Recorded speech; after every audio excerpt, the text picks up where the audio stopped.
Devido à pandemia da Covid-19, os deputados da Assembleia Legislativa utilizam esse espaço virtual para debater os temas mais relevantes do Parlamento Paulista. O deputado Adalberto Freitas, do PSL, falou sobre os trabalhos das comissões e a fiscalização do Legislativo. Quero corroborar um pouco com o que foi falado agora há pouco pelo deputado Dr. Jorge, que também faz parte do nosso grupo de combate de fiscalização dos gastos, de todos os gastos que o governo vai estar fazendo em combate à pandemia, ao Covid-19. Foi criada uma comissão de 6 parlamentares, 6 representando as bancadas da Assembleia Legislativa, e eu sou um dos parlamentares que foi indicado para compor essa bancada. O trabalho é dirigido pela presidência do nosso grande deputado, aí, tem muita experiência na casa, o deputado Baus Munhoz, e hoje tivemos uma reunião que todos os deputados que participaram chegamos à seguinte conclusão: exatamente esta comissão ela está inócua, ela não tem sentido nenhum, nós estamos trocando aí documentação, requisições para cá, ofícios para lá, e ninguém nos responde nada. Desde o começo que nós fizemos, o objetivo dessa comissão foi fiscalizar todos os atos do governo em relação a tudo que está acontecendo referente ao Covid. Só que, de nossa parte, como parlamentares, estamos usando tudo que nós temos aí de direito dentro da casa para poder estar pegando informações do que está acontecendo nos gastos, para poder passar para os nossos colegas parlamentares e para a população que nos elegeu. E não estamos tendo sucesso. Há cerca de 2 semanas, um chefe de gabinete da Secretaria de Saúde, ele foi exonerado justamente por não estar passando a informação, e eu tenho pedido várias vezes o deputado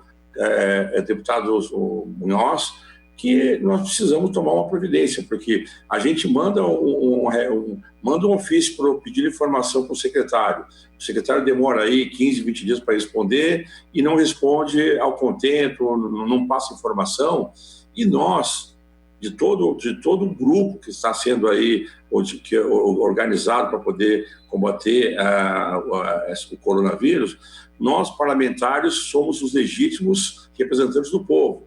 Todas as outras estruturas do governo são pessoas que foram indicadas para cumprir o trabalho naquele órgão lá, mas nós verdadeiramente somos representantes do povo e merecemos respeito e quando solicitamos informações que voltarão para o público, que todo o dinheiro que é gasto, a população tem todo o direito de saber como está gastando. E falei hoje, mais uma vez, que enquanto estivermos aí trocando papel, tem gente morrendo, e que se não fizermos nada, nós vamos ter culpa, sim, na hora de assinar o atestado de óbito lá, porque nós temos a tarefa e a função de fazer as coisas funcionarem, e estamos sendo impedidos de continuar o nosso trabalho. Eu tenho aí absoluta certeza que o governador, ele delega para o secretário dele fazer, que delega para o chefe de gabinete e para os funcionários de uma forma geral, e ele não tem controle sobre tudo que está acontecendo. Inclusive, em conversa com o líder do governo falou: tem que fazer um trabalho de fiscalização, porque a gente sabe que a estrutura é muito grande, não dá para você acompanhar, de fato, o que cada pessoa está fazendo. Então, o objetivo dessa comissão foi isso. Só que não estamos tendo respaldo, e então, além de mim, do deputado Jorge e outros parlamentares também na comissão, estamos totalmente insatisfeitos da forma como estamos sendo tratados, não estamos sendo tratados com respeito devido, porque nós somos representantes do povo, mais uma vez falo isso, porque temos que dar satisfação para quem nos elegeu. E, infelizmente, a forma, a estrutura como está hoje, não foi colocada essa comissão, não está sendo nada satisfatório. Então, eu quero deixar aqui o meu protesto da forma que está sendo feito. Já sugeri ao deputado Baus Munhoz para que a gente conseguíssemos agilizar a informação, porque nós sabemos que toda a estrutura governamental hoje, assim como nós parlamentares, podemos falar virtualmente da nossa casa, do nosso escritório, do nosso gabinete, até dentro do carro.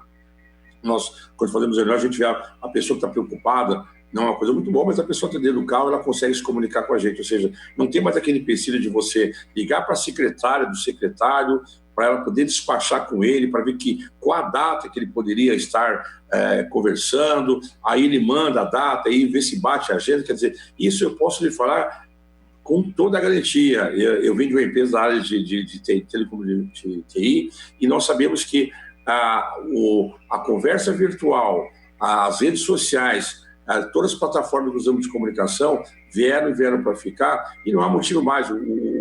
Hoje nós podemos, nesse momento, se conectar com o secretário, ele para lá 5 minutos que está fazendo e pode falar com a gente, não precisa de documento mais, que demora um mês, né? Em um mês é só ver o índice de pessoas que morrem durante esse mês.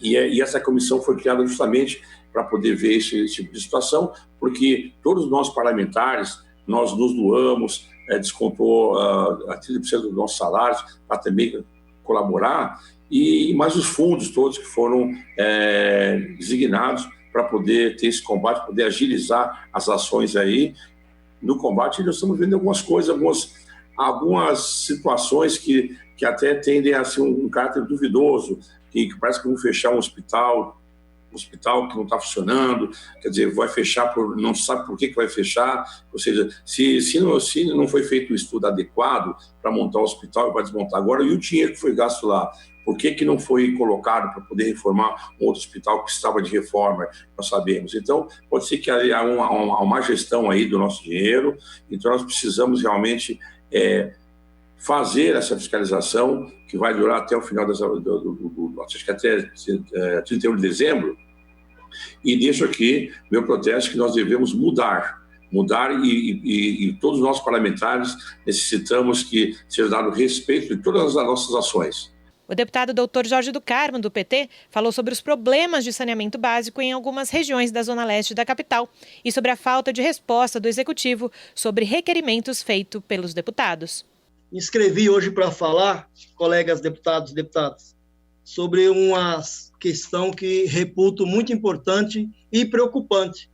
Trata-se de um problema que há anos, se arrasta lá na zona leste da cidade de São Paulo, na divisa lá do Itaim Paulista com Itaquaquecetuba, Guarulhos, que é o problema das enchentes.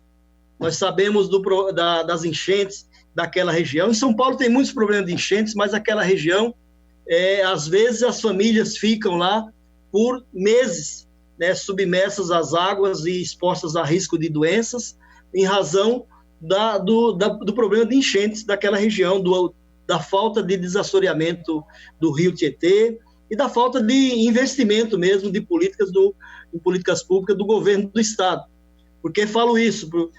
Recentemente, estou acompanhando, hoje inclusive estive lá, a construção de uma obra grandiosa lá que chama Polder do Itaim, que tem como objetivo evitar que o rio Tietê transborde para as ruas onde as famílias moram e, por vezes, ficaram expostas a esse problema de saúde pública e de falta de política pública, infelizmente.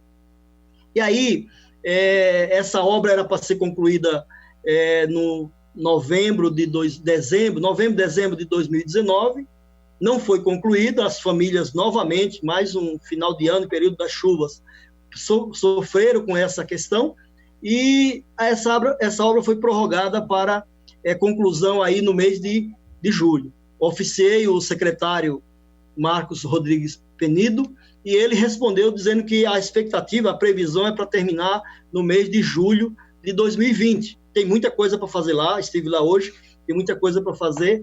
Fico preocupado que essa obra não conclua antes das próximas chuvas. Mas uma preocupação a mais é que, para fazer combate às enchentes, obra de combate às enchentes, é preciso de investimento, e muito investimento. Eu sou membro da comissão da Frente Parlamentar, visando a solução para o Jardim Pantanal e região, que é aquela baixada do Jardim Helena, Vila Itaim, Vila Ceabra, Vila Aimoré, Jardim Romano, toda aquela região da Baixada que sofre com o problema das enchentes. E, pasmem, senhores deputados, senhoras deputadas, o prefeito da cidade de São Paulo, no último dia 16 de junho, próximo, editou um decreto de número 59.538, de 16 de junho de 2020, abrindo crédito suplementar para algumas áreas da prefeitura, remanejamento de recursos, e o que me assusta, a gente preocupa, é que o prefeito está retirando recurso exatamente do combate às enchentes. Quero ler aqui retira recursos de melhoria de bairros no Jardim Helena, Vila Itaim, Vila Seabra, Vila Aimoré e Chácara Três Meninas, da monta de R$411 mil, e ainda retira recursos para a contenção das margens do córrego Itaim e obras de instalações da margem de R$8 milhões, da monta de R$8 milhões. Você vê, se nós estamos falando de um problema que precisa ser resolvido e que precisa de mais investimentos, é estranho, no mínimo estranho, que o prefeito da cidade de São Paulo queira remanejar recursos exatamente de uma área tão sensível que é essa questão das enchentes. Por isso eu, quanto deputado, morador daquela região, preocupado com essa questão, oficiei o prefeito exatamente para que ele explique o porquê remanejar recursos, ao invés de remanejar de propagandas, remanejar de outras áreas que não seja tão sensível e tão essencial, remanejou recursos exatamente de uma área que precisa de mais investimento. E nós temos cobrado do prefeito e dos secretários, e enquanto deputado, tenho colocado, apresentado recursos de emenda parlamentar para valorizar, para investir, para melhorar e resolver, em parte, ou pelo menos a gente consiga, aí, num tempo mais breve, resolver esse problema tão grave de combate às enchentes. Por isso que eu oficiei o prefeito, acho que isso não está correto, quero explicação do prefeito, estive lá conversando com as lideranças, com os conselheiros, com as autoridades também da região, o subprefeito, o pessoal da área da saúde, para que o prefeito explique por que tamanha maldade. Não é possível que a gente consiga remanejar recursos de uma área social, né, para outras áreas, ainda que seja para outra área social. Acho que o prefeito pode, nesse momento, e deve fazer esse exercício, de fazer esse remanejamento de áreas que realmente possam, não sejam tão prejudiciais para famílias que lá, por exemplo, essas famílias da Baixada do Helena, daquela região do Jardim, da Vila Itaim, e todos aqueles bairros lá que sofrem com esse problema das enchentes. A gente vê lá que as pessoas, o córrego Itaim, ele termina no rio Tietê, mas está totalmente assoreado. Ou seja, não tem como ele desaguar no Tietê. É o Tietê que deságua no córrego Itaim. Então, a água transborda, prejudicando as famílias, e eu não posso ver isso, e as pessoas reclamem com razão, não posso ver isso e fingir que não é com a gente. Então, o prefeito precisa explicar o porquê, né, tamanha maldade com os moradores daquela região do Helena, daquela região da Vila Itaim, Jardim Aimoré, Vila Seabra, Jardim Romano, toda aquela baixada lá. E estou cobrando também a execução da obra, a conclusão daquela obra, porque eu acredito e sinto que é necessário para que as famílias daquela região, mais uma vez, né, por tantos anos que já aconteceu isso, quando chegar as próximas chuvas, eles não sofram com esse problema de falta de políticas públicas do prefeito da cidade de São Paulo. Então, era isso que eu queria dizer para os colegas, para falar aqui na TV Alesp, na Tribuna Livre, para denunciar essa irresponsabilidade, essa falta de compromisso do prefeito com aquela região, né, do extremo da Zona Leste, de famílias tão sofridas que passam por esses problemas e essa dificuldade. Agradecer aos companheiros, a todos vocês que estão nos ouvindo, agradecer à TV Alesp, agradecer por essa oportunidade. Muito obrigado. Mas eu me inscrevi hoje para falar, deputados, deputadas, sobre um ato da mesa do nosso presidente, em razão da crise sanitária, de saúde pública, a pandemia do Covid-19.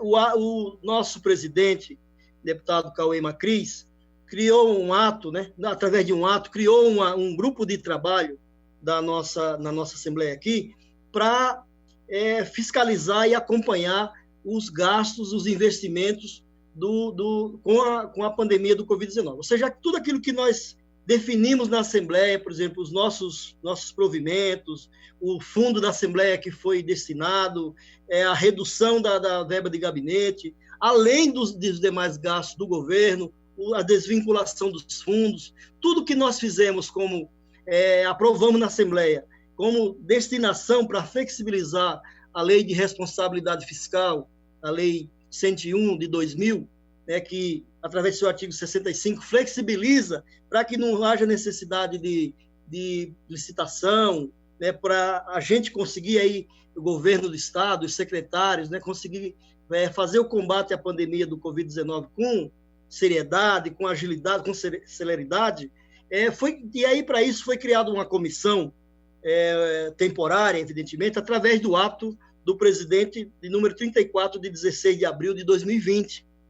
Pois bem, cada bancada indicou o seu representante.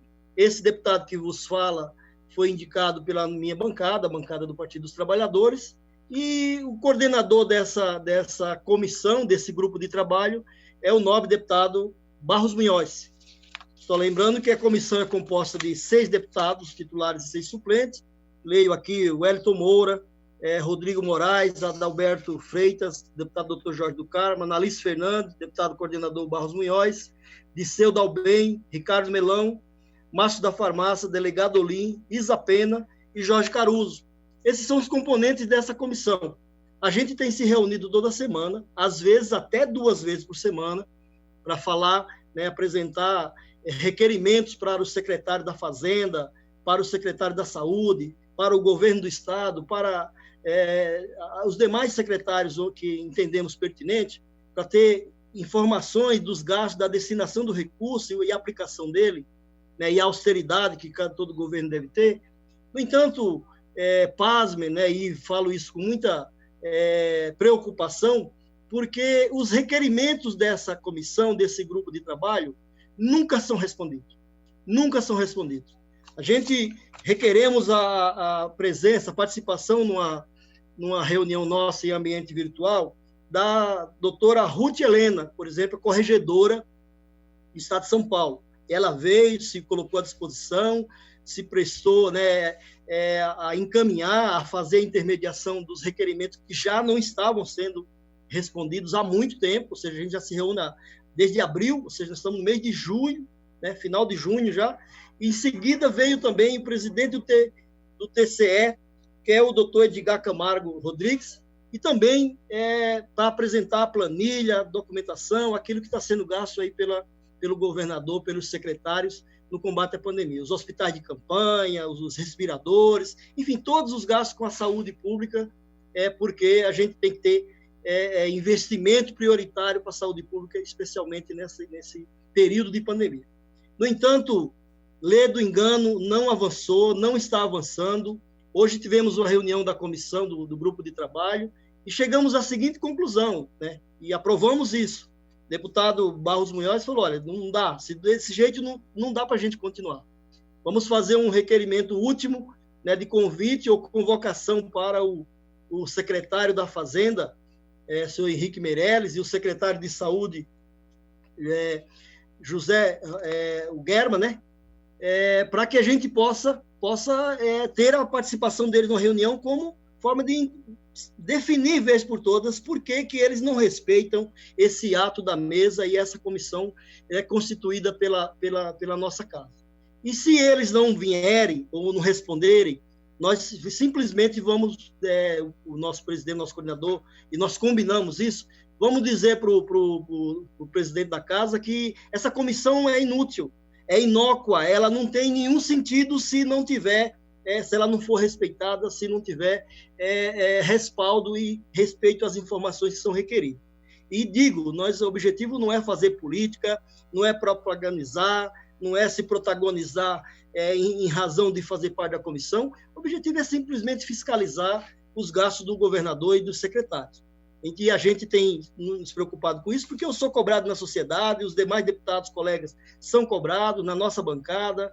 Se a comissão foi feita para acompanhar e fiscalizar, e ela não está fiscalizando nada porque não tem resposta, é sinal que ela também não está tendo respeito. Então, para que a gente não fique fazendo papel de inócuo, a gente se reúne toda semana e vamos dar um sentido para isso. O deputado Barros Munhoz vai encaminhar isso e nós aprovamos isso, porque é lamentável que o governador, o secretário da Fazenda, o secretário de Saúde, José Henrique Germa, e os demais secretários não respondam, o vice-governador não respondam os requerimentos que são aprovados por esse grupo de trabalho, por essa comissão, que foi legalmente constituída nessa casa. E ela tem prazo de duração até enquanto perdurar a calamidade e a pandemia do Covid-19. Era isso que eu queria dizer que eu lamento que essa comissão, esse grupo de trabalho, não tenha o respeito e o respaldo do governo do Estado, do governo João Dória. Não sei o que ele quer esconder, não sei por que se nega a passar informação, não sei por que o secretário da Fazenda também não passa as informações dos gastos, não sei por que falta transparência, falta responsabilidade, falta comprometimento. O que falta? Então, com essas palavras, eu quero dizer, nós não precisa de comissão. Se não tem respaldo e nem respeito do governador e do secretário, não tem necessidade. Vamos falar para o nosso presidente de extinguir essa comissão, porque ela não tem sentido. Por isso, eu tinha que denunciar isso, tinha que falar isso na tribuna, porque não posso ficar participando da reunião e as pessoas querendo resposta minha e dos colegas e a gente não ter o que falar porque não tem resposta em razão da falta de comprometimento e de seriedade do governo do Estado. A deputada Janaína Pascoal, do PSL, falou sobre o projeto de retorno às aulas no estado de São Paulo, além de estudos em relação à vacina da Covid-19. Eu vou primeiro tentar ver os detalhes do plano de retorno às aulas. Eu confesso que vejo mesmo com preocupação esse retorno, porque, como já disse aqui na nossa tribuna virtual, muito embora proporcionalmente os números no Brasil sejam menos significativos do que nos outros países, eu sei que, em absoluto, os números são muito altos, mas proporcionalmente à nossa população, os nossos números, sobretudo de morte, não são tão elevados como outros países. Tá? Muito embora isso seja um fato, nós temos um número maior de jovens, de crianças, adolescentes e jovens mortos, quando comparados com outros países. Então, eu fico, sim, preocupada com a retomada das aulas, mas eu prefiro me debruçar sobre as regras que ainda vão ser anunciadas de maneira mais detalhada, para apenas depois me manifestar. Tá? Então, fica aqui o registro da minha preocupação, mas eu vou olhar as regras no detalhe para poder falar com maior consistência. Nesta primeira fala, eu queria anunciar que eu consegui agendar um horário para conversar com o doutor Dimas Covas, em nome do Butantan, a respeito da vacina, objeto de uma parceria, né, entre São Paulo e China.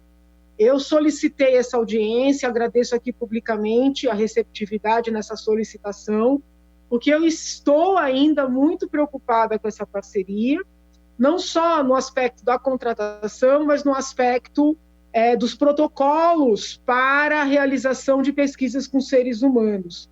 Eu já falei aqui, reitero, que encontrei matérias mostrando alguma restrição do próprio povo chinês, com vacinas desenvolvidas por esta mesma empresa. Então, eu quero ouvir o doutor Dimas Covas, que é um profissional que eu respeito, e nas reuniões que fiz com a senhora Procuradora-Geral do Estado e depois com o secretário de Saúde, obtive a informação de que ele seria a autoridade responsável por esta parceria. Então, amanhã, no horário do nosso plenário, estarei em reunião com o doutor Dimas Covas para obter mais detalhes sobre essa tal vacina. Também gostaria, eu fiz uma listinha aqui dos pontos, de reiterar algo que disse durante a participação do secretário da Saúde na nossa Comissão de Saúde, tenho a honra de integrar, reiterar que eu entendo firmemente que São Paulo, o Estado de São Paulo, precisa mudar o protocolo para que os médicos da rede pública, como já fazem os médicos da rede privada, ministrem medicamentos aos pacientes de Covid já no início dos sintomas, tá? Eu criei essa convicção depois de ser eu mesma acometida pela doença e de perceber que meu quadro agravou demais, porque eu segui a orientação, que era praticamente de todos, de ficar em casa esperando os sintomas, vamos dizer assim, se manifestarem de maneira mais intensa.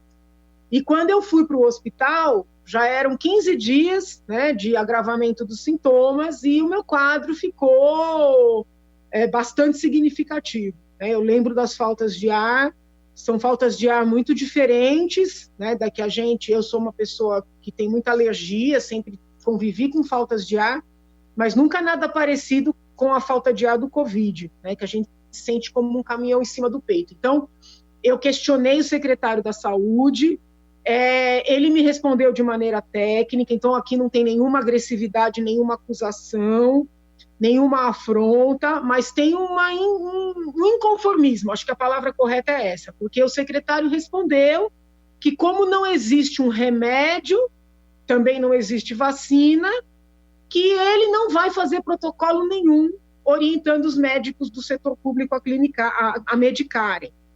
E o que eu tentei dizer durante a comissão, e venho dizendo nas minhas redes, venho dizendo aqui nas minhas entrevistas, aqui no plenário virtual, e acabo de fazer um requerimento à Comissão de Saúde, o que eu venho dizendo é o seguinte: as evidências médicas, né, mostram que aqueles pacientes que são medicados no início dos sintomas, esses pacientes, em regra, não têm um quadro de agravamento, não vão para a UTI, né? E as pesquisas mostram que mais de 80% daqueles que vão para a UTI são entubados, vêm a óbito. Então, assim, eu ando muito incomodada, muito inconformada com essa insistência do secretário estadual de saúde em não fazer um protocolo para tratar os pacientes já no início dos sintomas. Acompanhei entrevistas de vários médicos, de hospitais, assim, referência, médicos que inclusive adoeceram, e todos se trataram com remédios logo no início e tratam seus pacientes com remédios logo no início. Eu não acho justo que o paciente SUS em São Paulo não tenha acesso a essas receitas, não tenha acesso a essas prescrições. Quero deixar muito claro que eu não estou falando de cloroquina, não estou falando de hidroxicloroquina necessariamente, tá? Estou falando de medicação em geral, tá? No Amazonas, em vários estados do Nordeste, os médicos estão prescrevendo kits de medicamentos, alguns com cloroquina, alguns com hidroxicloroquina, outros sem essas substâncias, mas o paciente não sai sem uma medicação. Em São Paulo, não é isso que está acontecendo na rede pública. O paciente é mandado para sua residência para ficar esperando outros sintomas. E todo mundo sabe que o Covid é uma doença traiçoeira, o agravamento dos sintomas acontece de maneira muito rápida, e eu não acho justo o que está acontecendo no estado de São Paulo, né? Fica aqui esse registro. Eu tenho alguns pontinhos aqui. Eu venho recebendo e-mails de moradores da região ali de Júlio Prestes, né? Região central ali próxima a assim chamada Cracolândia, e alguns que inclusive foram sorteados, né, para o conjunto habitacional que foi erguido naquela localidade. E eu estou muito assim solidária às pessoas que têm mandado seus e-mails, porque essas pessoas estão considerando abrir mão da unidade habitacional. São pessoas que vivem, né, muitos anos de aluguel, trabalhadores, têm suas famílias para sustentar, que festejaram, né, o fato de terem sido sorteadas, que se programaram para pagar as parcelas, mas são pessoas que estão considerando abrir mão da unidade habitacional em virtude da insegurança do local, em virtude da ausência de policiamento, da existência não só de usuários de drogas, mas de traficantes também. São pessoas que têm filhos e filhas adolescentes, estão com medo desses jovens irem e voltarem das escolas. Neste momento, né, estamos todos em isolamento, mas temos que pensar na retomada da normalidade. Então, eu vou, né, enviar os ofícios correspondentes ao senhor secretário de Segurança Pública, ao senhor secretário habitacional, ao subprefeito da região, mas já fica aqui um pleito público de um olhar mais carinhoso por aquela área, né? Eu tenho tomado cuidado de esperar vários e-mails no mesmo tema, para poder pedir providências. E eu peço esse olhar carinhoso, cuidadoso, para com aquela área. O governador, né, de certa forma, já tinha se comprometido em fazer algo a respeito daquela área quando era prefeito. Agora, como governador, eu penso que precise, né, lembrar desse compromisso e cuidar daquelas pessoas, porque não é justo que uma pessoa que esperou tanto para fazer jus, né, a uma unidade habitacional, o seu apartamento, a sua casa própria, que abra mão, né, desse direito e por medo, né? Então fica aqui um pedido de um olhar carinhoso para com essa população. Acabei de conversar numa reunião virtual com o professor Dimas Covas, responsável pelo Butantan. Eu havia solicitado informações sobre a vacina, né, que eles estão desenvolvendo em parceria com a empresa chinesa. Ele me explicou o histórico, deixou muito claro que é um histórico completamente independente da questão dos respiradores, que é um assunto que eu também estou acompanhando, e eu fiquei muito agoniada quando soube da vacina, justamente em virtude de ter encontrado assim, muitos equívocos na contratação dos respiradores, e as autoridades estão prestando todos os esclarecimentos cabíveis. Eu estou acompanhando, seguirei acompanhando. E o professor Dimas, com a sua equipe, foi muito gentil, me atendeu virtualmente, já me convidou para ir presencialmente, assim que eles entenderem que é segura essa visita, e eu vou. E ele explicou, disse que todos os protocolos estão sendo seguidos, todo o material foi enviado à Anvisa, ao comitê de pesquisa, que as pessoas só serão convocadas, convidadas, quando esses protocolos forem aprovados, que a ideia de fazer essa terceira fase em São Paulo tem a ver com o fato de nós estarmos em meio à pandemia, que as 700 pessoas que já passaram pelos primeiros testes não são brasileiras, porque eu tinha muito essa preocupação, sabe, de nós sermos um país do terceiro mundo, né, escolhido para que o nosso povo seja cobaia. E o professor foi muito firme, sanou todas as minhas dúvidas, disse que esses protocolos estão sendo seguidos. Então, eu, pelas notícias, entendi que as pessoas já estavam sendo, vamos dizer assim, submetidas a essa vacina, e não, né, porque eu, como professora de Direito, de Bioética, eu sei que tem todo um trâmite em termos de autorizações mesmo, né? E o professor me deixou muito segura nesse sentido, né? Então, aqui é um relato dessa reunião. Vou seguir acompanhando essa pauta, porque entendo que é importante para a população. Noticio aqui também que ontem fiz parte de um debate que eu considero também muito importante com médicos do Brasil inteiro, tratando uma abordagem mais vanguardista de aplicar a medicação nos pacientes de Covid já no aparecimento dos primeiros sintomas. E eu, pessoalmente, né, muito embora respeite todas as orientações em sentido contrário, eu tenho a convicção de que o tratamento, no primeiro momento, ele é mais efetivo, e me senti muito confortável, né, a ver tantos médicos pelo Brasil que têm essa mesma convicção, estão tratando os seus pacientes já no primeiro momento, que têm evidências de que as internações e os óbitos passaram a cair no Amapá, no Amazonas, né, em Pernambuco. Então, divido aqui com os senhores, esse evento de ontem durou mais de 3 horas, está disponível no site dos Médicos pela Vida. Então, fica aqui a indicação que assistam esse debate, que eu achei que foi muito válido. Conforme me comprometi, fui analisar a proposta do secretário da Educação, professor Rossielli, que também, né, foi paciente do Covid, graças a Deus também se curou. E eu não acho, né, respeitando o professor Gianazzi, eu não acho que a proposta seja irresponsável, porque muitos professores haviam me procurado, temerosos de que as aulas fossem retornar já em julho. Eu disse a esses professores, sem ter nenhuma informação, que eu considerava muito pouco provável, porque os números ainda estão muito altos, e o professor Rossielli fez um anúncio de uma potencial volta em setembro, ainda parcial. Então, me parece um anúncio responsável, né, ponderado, e eu tenho certeza que tanto o secretário, né, como o governador e o comitê que está orientando, que eles não vão permitir esse retorno, nem mesmo em setembro, se a situação se agravar.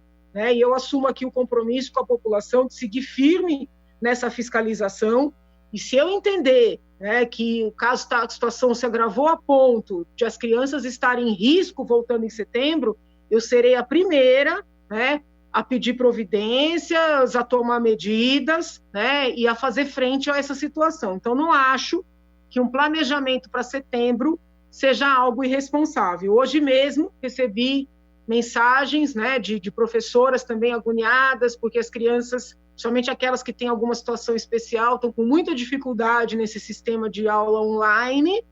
E então acho que a gente tem que olhar o problema que está posto de maneira um pouco mais universal, né, sobre o aspecto também da saúde mental, do contato das crianças. Então, vamos trabalhar com setembro de maneira responsável. Né? Eu assumo o compromisso aqui de fazer esse acompanhamento.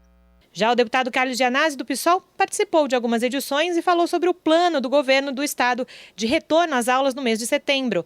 Ele também falou da proteção dos servidores públicos. Também falou sobre privatizações e o apoio ao movimento antirracista. Em primeiro lugar, eu gostaria de aqui manifestar a minha indignação e a minha preocupação com o anúncio feito hoje pelo governo estadual do plano de retorno às aulas para os 13 milhões de alunos das redes públicas e privada do estado de São Paulo. Nós temos as redes municipais, a rede estadual e a rede privada. Isso dá aproximadamente 13 milhões de alunos, com quase 500 mil profissionais da educação. Eu fiquei chocado porque como que um governo, né, se comporta de uma forma tão irresponsável e inconsequente, apresentando um plano no momento onde o contágio aumenta no estado de São Paulo, o número de mortes, e, sobretudo, onde nós temos um retrocesso em muitas cidades. Várias cidades estão retornando da flexibilização. Tentaram flexibilizar e estão voltando atrás. Sorocaba, Campinas, Registro e outras regiões do estado que tentaram essa flexibilização também de uma forma irresponsável e inconsequente, e agora estão pagando um preço altíssimo. Então, lançar um plano de retorno às aulas agora, né, é um absurdo total, é colocar em risco a vida dos nossos alunos, dos profissionais da educação, das famílias dos nossos alunos, porque não há segurança alguma nesse sentido. Os protocolos anunciados pelo secretário da Educação não serão cumpridos, são inviáveis na atual conjuntura. As escolas não têm funcionários, as escolas da rede estadual, por exemplo, faltam funcionários, é muito difícil encontrar uma escola com o quadro completo de funcionários.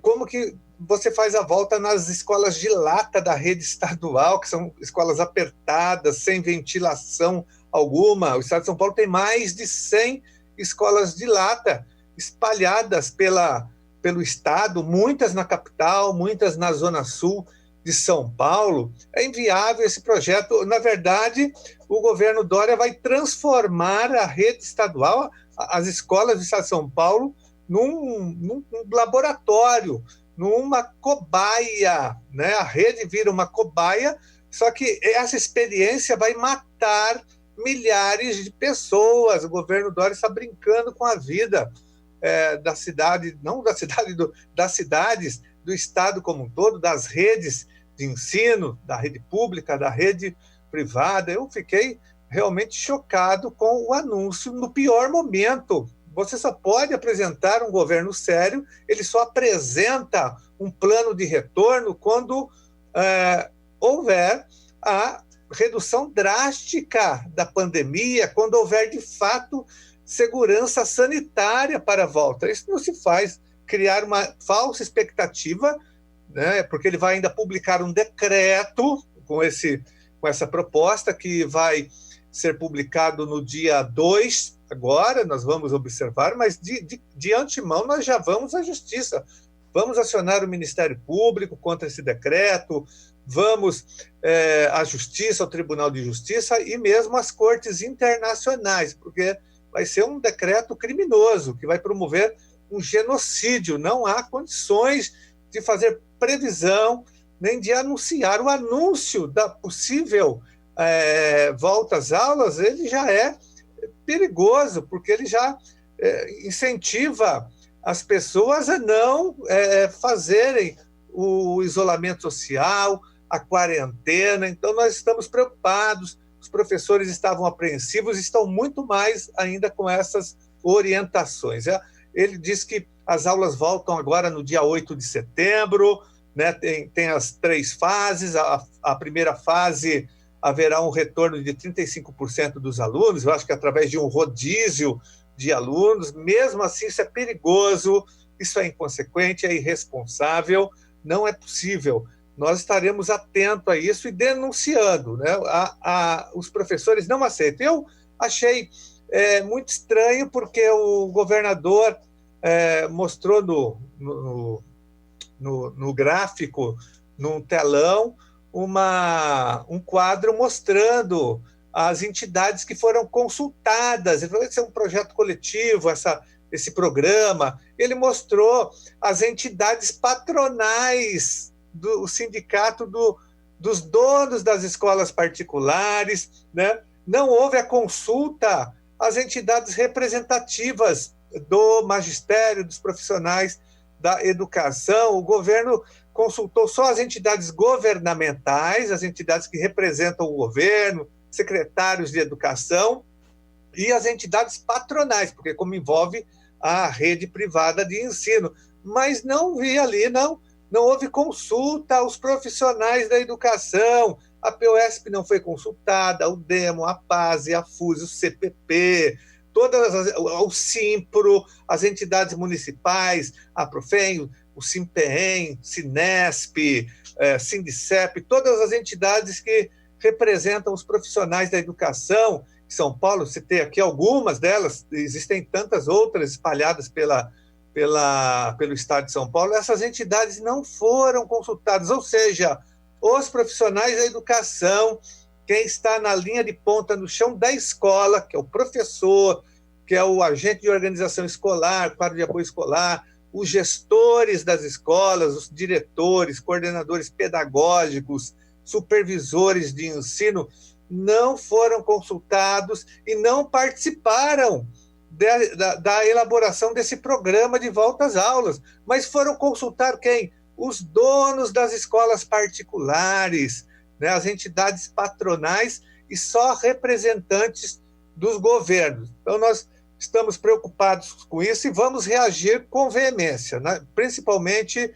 na Justiça. Eu quero informar a todos que eu protocolei um PDL, um projeto de decreto legislativo na Assembleia Legislativa para revogar o nefasto, perverso e cruel decreto do governador Dória. Eu me refiro aqui ao decreto 65021 de 2020, publicado na última sexta-feira no Diário Oficial, que vai confiscar os proventos dos servidores aposentados, dos servidores e também dos pensionistas. Ele já utiliza também uma nefasta lei que a Assembleia Legislativa aprovou, registrando que eu votei contra essa lei, a lei da reforma da Previdência, que agora autoriza o governo a fazer uma taxação de proventos que sejam acima do salário mínimo, ou seja,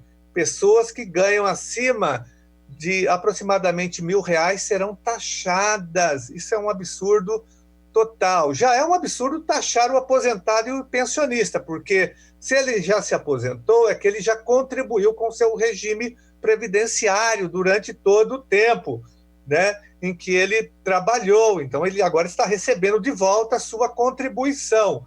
No Brasil, Houve a aprovação da reforma da Previdência, que nós fomos contra, a famosa emenda 41, que foi aprovada em 2003, que nós fomos contra. Nós, sobretudo, na época o PSOL nem existia ainda, mas nós nos colocamos contra. Foi aquela emenda 41 do governo Lula, taxando os servidores que excediam ao teto do INSS. Então, nós fomos contra, mantemos a nossa coerência histórica contra as reformas da Previdência, que eram reformas contra os trabalhadores. Votamos contra a emenda 20 do Fernando Henrique Cardoso em 98, contra essa emenda 41, contra a reforma do Serra aqui em São Paulo em 2007 e contra a reforma do Dória. Todas elas atentaram contra os direitos dos trabalhadores e trabalhadoras. E aí, agora, mas que já é injusto você taxar servidores, trabalhadores que contribuíram com o seu regime previdenciário. Mas não contente já com essa grande injustiça, o Dória, ele avança nos parcos proventos dos aposentados e dos pensionistas. E ele publicou esse decreto com base na perversa lei 1012, que foi reformulada pela reforma da Previdência. Repito, votei contra essa lei, fiz obstrução, fomos à justiça, enfim, mas infelizmente a Assembleia Legislativa votou num projeto do Dória. E essa lei, ela autoriza, quando há um suposto déficit atuarial, essa taxação, que é altamente duvidosa. Não, mas nós estamos tomando providências. Né? O PDL é um projeto de decreto legislativo que pode revogar esse decreto. E, ao mesmo tempo, eu apresentei um pedido de CPI da São Paulo Previdência. Nunca foi feita uma CPI sobre a Previdência do Estado de São Paulo. Existem várias denúncias históricas de uma dívida que o Estado deve para a Previdência do Estado de São Paulo, que vem lá da época do IPESP, quando ainda era o IPESP até 2007. Me lembro que na reforma da Previdência do Serra, de 2007, nós debatemos muito essa dívida, e me lembro que na época o próprio governo reconheceu uma dívida de quase 100 bilhões, não milhões, bilhões de reais com a Previdência, de dinheiro que ele retirava do IPESP, do Instituto, para construir delegacias de polícia, fóruns e etc. E não devolvia esse dinheiro. Então, acumulou uma dívida de quase 100 bilhões de reais. E essa dívida não foi paga, não foi devolvida. Esse dinheiro não foi devolvido para os nossos servidores. Voltamos a esse tema quando o governo também extinguiu covardemente as carteiras previdenciárias do IPESP dos advogados e dos cartorários. Também houve esse debate. O fato é que nós tentamos instalar a CPI e o governo obstruiu, não permitiu que a CPI fosse instalada na Assembleia Legislativa porque tinha a maioria. Agora nós voltamos novamente com esse tema. Eu já mandei os e-mails, já enviei os e-mails para os gabinetes dos deputados, peço apoio de todos para que nós possamos instalar uma CPI e fazer uma profunda investigação, uma devassa nas contas da Previdência, o que o governo deve, porque não tem, na nossa opinião, déficit atuarial. Na verdade, o governo que deve para a Previdência, deve para os servidores, deve para os pensionistas e para os aposentados. Então, o apoio de vossas excelências é fundamental para que haja essa investigação e que a gente faça justiça, que o governo devolva esses recursos e que nós possamos ter transparência, porque o governo publicou esse decreto 65021, mas não apresentou nenhum estudo, não houve debate, nada. De repente ele falou, tem um déficit atuarial e pronto, e vamos taxar aposentados e pensionistas, ganham R$1.000 por mês.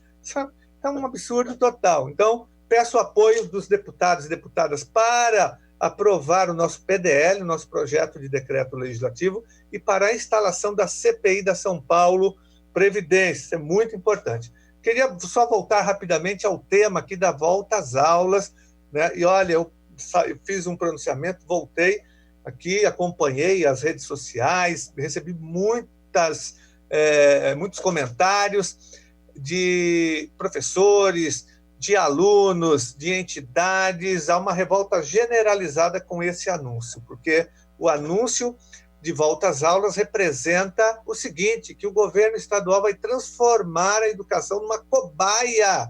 Ele vai brincar com a vida das pessoas. Se der certo, durante 28 dias, tudo bem, prossegue. Se não der, ele volta atrás. Mas em 28 dias, milhares de pessoas morrerão. Ele vai brincar com a vida das pessoas. Os professores são contra, eu repito, não houve consulta aos educadores, aos profissionais da educação. O governo construiu um plano consultando apenas as entidades governamentais, as secretarias, as universidades e, sobretudo, as entidades patronais, porque é um plano que envolve também a rede particular de ensino do Estado de São Paulo. Então, não consultou o Simpro, por exemplo, o Sindicato dos Professores, o Simpro, são vários Simpros em todo o Estado, mas teria que consultar o Simpro, sobretudo o sindicato aqui de São Paulo, que é um sindicato grande, que tem acúmulo nessa discussão. Não houve consulta às entidades representativas da educação, como eu disse, não houve consulta à POESP, à PASE, ao DEMO, à FUSE, ao CPP, que é o Centro do Professorado Paulista, não houve consulta às entidades municipais de peso, como a Profem, Simpem, Sinesp, Sindicep, todas as entidades que estão na linha de frente hoje representando os profissionais da educação. Não houve consulta, não um plano autoritário que vem de cima para baixo, que não leva em conta, né, a opinião e a experiência de quem realmente trabalha no chão da escola, que são os professores, os agentes de organização escolar, os gestores, coordenadoras pedagógicas, vice-diretoras, diretoras, supervisoras de ensino. Eles deveriam consultar essas pessoas para saber se é possível um plano como esse, como voltar, fazer rodízio e voltar.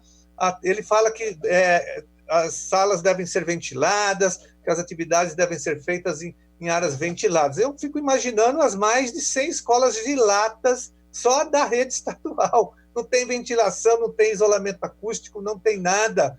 Na pandemia, quando a gente mais precisa de água, onde você vai usar a água o tempo todo, a água vai ficar mais cara no Brasil, a água vai virar uma grande mercadoria, uma mercadoria caríssima no país, e essa decisão de privatizar vai prejudicar o povo mais pobre, não vai ter mais tarifa social, não vai ter mais isenção de água, né? Os pequenos agricultores vão sofrer muito com isso, o povo brasileiro vai sofrer, né? Com o aquecimento global aí em curso no Brasil e no mundo, tudo isso faz com que a água seja estratégica para a sobrevivência das pessoas e, no entanto, o Brasil na contramão do mundo, porque em vários países do mundo, onde isso já ocorreu, há uma volta atrás. Saiu agora, deputado Jorge do Carmo, uma matéria na BBC de Londres, que é um órgão de imprensa capitalista do mundo, dizendo o seguinte, que 264, tenho aqui os dados, 264 cidades já voltaram atrás, tinham privatizado e perceberam que foi uma roubada, que não funcionou, que a água virou uma mercadoria caríssima, e essas cidades voltaram atrás. Paris voltou atrás, Berlim, Buenos Aires. No Chile, as manifestações que estavam ocorrendo antes da pandemia também ocorriam por conta da privatização da água. Então, em vários países do mundo, as cidades estão estatizando a água. E o Brasil, com Paulo Guedes, com o governo Bolsonaro, com o neoliberalismo selvagem e destruidor do Brasil, destruidor do povo brasileiro, eles estão privatizando. Foi um ato de covardia, porque não houve debate. Em plena pandemia não dá para debater isso, não deu nem para fazer muita oposição. No Senado Federal foram mais de 60 votos a favor, só 13 votos da oposição de esquerda contra, logicamente. Agora o projeto foi aprovado, vai para a sanção, e logicamente que Bolsonaro vai sancionar, porque ele interessa ao Bolsonaro e, sobretudo, ao Paulo Guedes, que depois ligou para alguns senadores elogiando, agradecendo a aprovação do projeto. O fato é esse: a água no Brasil virou mercadoria de fato, ela vai ficar mais cara. E é mentira que eles querem sanear, que vai melhorar o saneamento básico no Brasil. Isso é balela, é papo furado do neoliberalismo, dos privatistas. Eles falaram isso em outras privatizações e acontece justamente o contrário. Agora, a água ela é essencial para a manutenção da vida e, sobretudo, no momento desse de pandemia. Então, nós estamos perplexos e quero lamentar, porque o projeto foi aprovado, né, com ampla cobertura da mídia, a mídia apoiando, porque a mídia, uma parte dela até critica o Bolsonaro, mas porque ela quer o bolsonarismo sem o Bolsonaro, mas apoia as medidas neoliberais de privatização, de terceirização, de entrega da nossa economia para o setor privado. É disso que se trata. Então, a mídia também cobriu, a Folha de São Paulo, o Estadão, a Rede Globo, eles elogiaram, inclusive, a privatização da água. Agora, o povo brasileiro vai pagar caro por isso, caro, né? Agora, nós vamos continuar a luta, nós não vamos aceitar isso dessa forma, vamos recorrer aos tribunais, vamos buscar uma forma, ainda o projeto não foi sancionado, então é preciso pressionar o governo a não sancionar esse projeto, e se for sancionado, vamos tentar derrubar o Supremo Tribunal Federal. O povo brasileiro não pode pagar mais do que ele já paga pela água. E a falta de saneamento é a falta de políticas públicas, é a falta de investimento, não é porque existem algumas estatais controlando o saneamento e a distribuição de água, não tem nada a ver. E as nossas estatais já são lucrativas. A Sabesp teve um lucro no trimestre passado de mais de R$1 bilhão. Imagina! Então, nós vamos entregar a Sabesp, que é uma empresa estatal já muito privatizada, no sentido que tem aplicação dos seus recursos econômicos na Bolsa de Valores de Nova York, quase metade dela já é privatizada nesse sentido, mas ela ainda tem o controle estatal e dá lucro para o estado de São Paulo. E ela tem uma função social, a tarifa social. Enfim, agora o projeto aprovado pelo Senado Federal, ele destrói qualquer possibilidade de socialização da distribuição de água no Brasil. Quero também lamentar e mostrar o meu descontentamento com o projeto que foi aprovado ontem na Câmara Municipal de São Paulo, o projeto 749 de 2020, que extingue a autarquia municipal hospitalar e também a autarquia do serviço funerário e outros serviços. Foram todos privatizados. Ontem, privatizado o projeto, foi aprovado em primeira votação. Na semana que vem, na quarta-feira, tem uma outra votação também privatizando. Ou seja, os governos estão aproveitando o momento para passar a boiada, como disse o Ricardo Salles, né, de aproveitar a pandemia, que a mídia só fala da pandemia, para aprovar as maldades contra o povo brasileiro. É isso que os governos estão fazendo. O Senado Federal privatizou ontem a água, né, a serviço do Paulo Guedes, logicamente, que é uma proposta, uma bandeira do Paulo Guedes, do neoliberalismo. E aqui em São Paulo, o Bruno Covas faz o mesmo, enquanto nós estamos aqui lutando para manter as vidas, lutando para garantir a proteção social para a população. O Bruno Covas aprovou, tem maioria na Câmara Municipal, aprovou essa medida nefasta de privatizar o sistema funerário e também a autarquia municipal hospitalar. Gostaria também de manifestar aqui o meu apoio a um movimento importante contra o racismo, que se chama Enquanto Houver Racismo, Não Haverá Democracia. Esse movimento é muito importante, tem já uma página na internet, é muito importante que todos leiam o manifesto e deixem o seu apoio a esse movimento. Eu recebi aqui uma reivindicação, uma sugestão importante de um colega nosso do Poder Judiciário, um servidor do Poder Judiciário, que trouxe essa preocupação, mas, sobretudo, ele me alertou para um fato. A Polícia Militar, diante de tantas agressões, da violência policial, nós tivemos vários casos nos últimos dias de uma violência explícita, filmada, né, pela banda podre aí da Polícia Militar, violência organizada pela banda podre da Polícia Militar. Não estou atacando a instituição como um todo, porque tem uma outra parte que é séria, mas tem a banda podre que tem agido com muita violência, espancando e até matando pessoas negras, sobretudo pessoas negras, afrodescendentes. Esse setor é o setor preferencial, me parece, da Polícia Militar. E a Polícia Militar está sendo cobrada, o governo estadual, e o representante da Polícia Militar disse que está organizando um curso, uma nova formação para os policiais, um processo de reeducação através de cursos.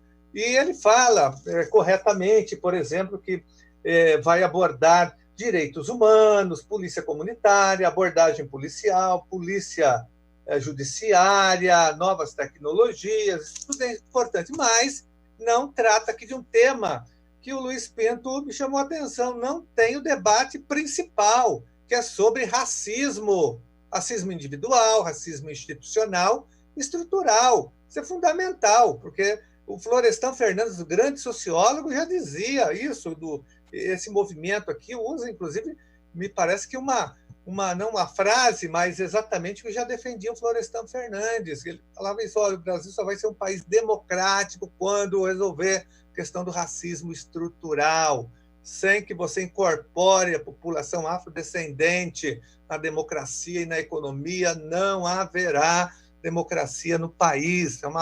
É uma farsa. E o movimento resgata, inclusive, essa afirmação do nosso grande Florestan Fernandes e de outros intelectuais que lutaram do movimento negro, enfim, que sempre lutaram contra a escravidão e contra esse racismo que é individual, que é institucional e também estrutural. E esse debate tem que ser feito nos cursos de formação da Polícia Militar, isso é fundamental.